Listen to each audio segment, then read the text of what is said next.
Hello everyone, আমি Liza. Welcome back to my channel.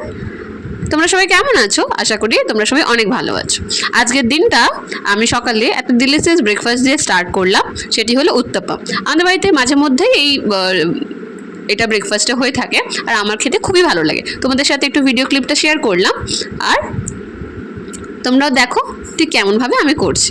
এটা হলো ব্যাটারটা, যেটা দোসার ব্যাটার হয় ঠিক ওরকমই। তার মধ্যে একটু পেঁয়াজ, কাঁচা লঙ্কা আর পারলে টমেটো দেওয়া হয়, তো সেইটা দিয়ে ওপরে দিয়ে তারপরে একটু তেল দিয়ে আমি ওটাকে ফ্রাই করে নিচ্ছি ভালো করে, ঠিক এইভাবে। আর এটা খেতে খুবই ডিলিশিয়াস হয়, আমার ভীষণ ভালো লাগে। এটা একটা তৈরি করে নিয়েছি, আর একটা হচ্ছে। আমি দুটো মতোই ব্রেকফাস্টে খাবো। এটা খেয়ে তারপর আমার পড়াতে যেতে হবে। তো তোমরা দেখো কেমন হয়েছে খেতে। এটা খুবই ক্রিস্পি হয়েছে আর খুবই ডিলিশিয়াস হয়েছে। আমি পড়াতে যাওয়ার জন্য বেরিয়ে পড়লাম। রাস্তায় পড়াতে যাওয়ার সময় আমি কিছু ফুল গাছ দেখতে পেলাম, যেটাও বিক্রি করছিল একটা কাকু। তো আমি ভাবলাম হবে তো।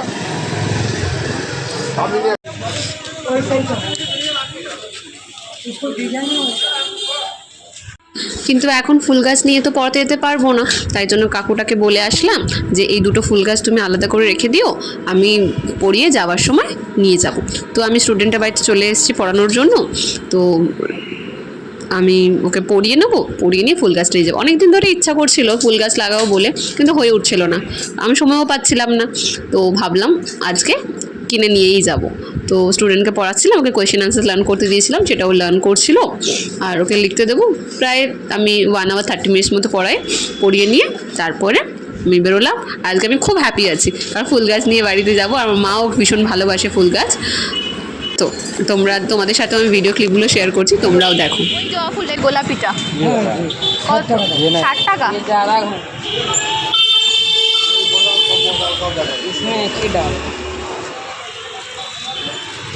আর এই টগর ফুলটা, এইটা, এইগুলো ওগুলো 45, ও খুব ঝাল হয়। হবে তো? কোনটা? এইটা না, এইটা ভালো। না না, ওই সাইজটা इसको डिजाइन में কোথায় গেল দাদা? এইটা এই জায়গা তোমাকে মিষ্টি আएगा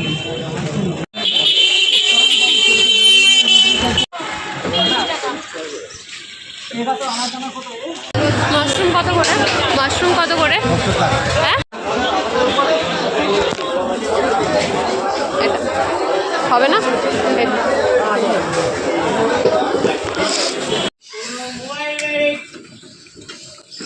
তো এবার আমি ফুল গাছ নিয়ে সাইকেলের ঝুড়ির মধ্যে রেখেছি। কি খুশি যে আমার লাগছে আজকে। তো গাছ দুটোকে নিয়ে গেছি যেন বাঁচাতে পারি। এইটা হলো সবথেকে বড় একটা রিস্ক আমার জন্য, কারণ আমি আগে গাছ বসিয়েছি কিন্তু এইভাবে কিনে কোনোদিনও বসাইনি। তো এবার ফার্স্ট টাইম আমি গাছ কিনে এনে বসাচ্ছি, যাতে গাছগুলোকে বাঁচাতে পারি। এইটাই আমার সবথেকে বড় রিস্ক লাগছে। এবার বাড়ি চলে আসলাম, আর মাও দেখে খুব খুশি হবে। তার সাথে আমি একটু মাশরুম বাজার থেকে কিনে নিয়ে এসেছিলাম। আজকে ভাবলাম একটু মাশরুম বানাবো, আর তোমার সাথেও ভিডিও ক্লিপ শেয়ার করবো। একটা জুঁই ফুলের গাছ আর একটা এইটা ওরম করে না, প্লাস্টিক শুদ্ধ না। আর জবা ফুল গাছ ছিল না ওর কাছে, এটাই ছিল। কারণ এটা ভালো না, ভালো না। হ্যাঁ, ছোট ছোটই হবে। ওটা মাশরুম আছে। আর পনিরও আনোনি নাকি? হ্যাঁ, যাও নিয়ে যাও। মা তো ফুল গাছ দেখে খুবই খুশি। তো মাকে ফুল গাছ দুটো দিয়ে আমি বললাম যেতে। আর তারপরে মাকে একটু বলছিলাম যে আমি আজকে মাশরুম এনেছি, আজকে ভাবছি মাশরুম বানাবো। আজকে সানডে ছিল, তো তাই জন্য। আর আমি একটু বাইরে আমাদের যেখানে গাছগুলো লাগানো রয়েছে, বাকি গাছগুলো যেমন পুঁই শাকের গাছ, উচ্ছে গাছ, কুমড়ো গাছ, এগুলো লাগানো রয়েছে, সেই জায়গাটায় দেখছিলাম যে কোথায় ফুল গাছগুলো বসানো যায়। তো বাড়ি এসে মাকে যখন বললাম যে আজকে আমি মাশরুম করবো, তখন মা বললো যে কর্নফ্লাওয়ারই তো বাড়িতে নেই, সসও তো নেই, যা তাহলে দোকানে গিয়ে সস আর কর্নফ্লাওয়ার কিনে নিয়ে আয়। আর আর আমাকে দা আতপ চাল 10 টাকার দাও। এমনি আতপ।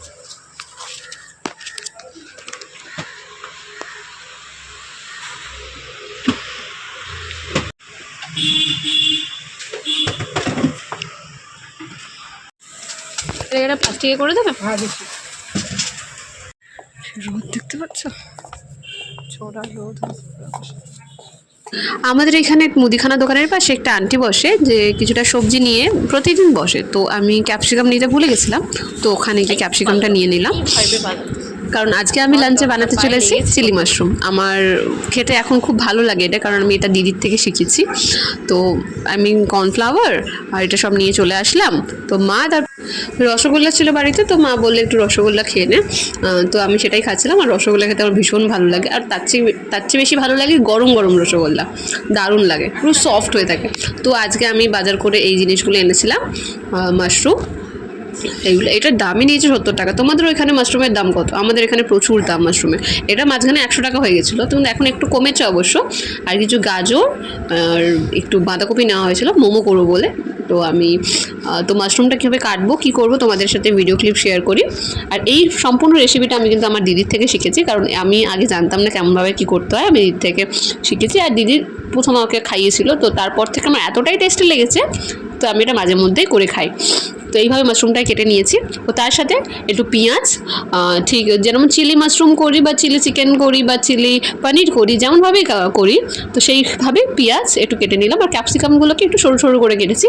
তার সাথে আমি একটু ওই তোমার মাশরুমের মধ্যে একটু ম্যারিনেশন করেছি, যেমন হলুদ দিয়েছি, একটু নুন দিয়েছি, লঙ্কা গুঁড়ো দিয়েছি, সয়া সস দিয়েছি, কর্নফ্লাওয়ার দিয়েছি, এগুলো দিয়ে একটু লেবুও দিয়েছি। এগুলো দিয়ে ম্যারিনেট করে নিয়ে এটা ফ্রাই করে নিলাম। তারপরে তেলের মধ্যে দিয়ে দিলাম পেঁয়াজ, যেটা আমার কিউব করে কাটা ছিল।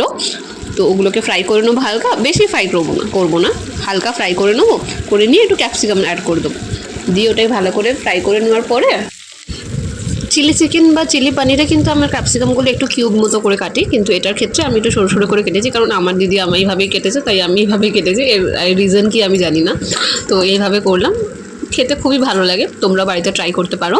এরপর আমি ওর মধ্যে অ্যাড করে দেবো রসুন আর একটু কাঁচা লঙ্কা কুচি দিয়ে এটা হালকা করে সটে করে নেওয়ার পরে একটা বাটিতে আমি যে সস রেডি করে নেবো। সেটা হলো একটু টমেটো দেবো, টমেটো কেচাপ দেবো, একটু লঙ্কা গুঁড়ো, একটু সয়া সস, এগুলো দিয়ে একটা সস মতো বানিয়ে ওটা অ্যাড করে দেবো ওর মধ্যে। দিয়ে ওটাকে ভালো করে একটু নাড়িয়ে এরকম টাইপের গ্রেভি মতো করে নেবো।